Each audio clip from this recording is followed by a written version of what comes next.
Gördüğünüz gibi bayağı bir yağmur yağıyor. Göstereyim şöyle.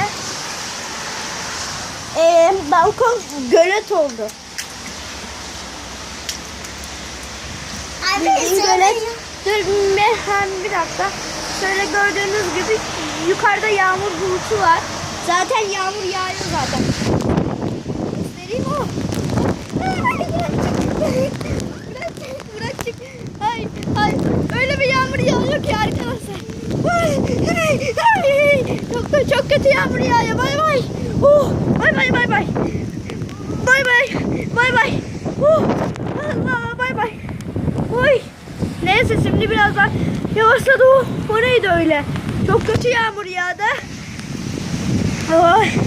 Çok kötü yağmur yağdı. Bay bay. Kanalıma abone olup like atmayı unutmayın. Bay bay.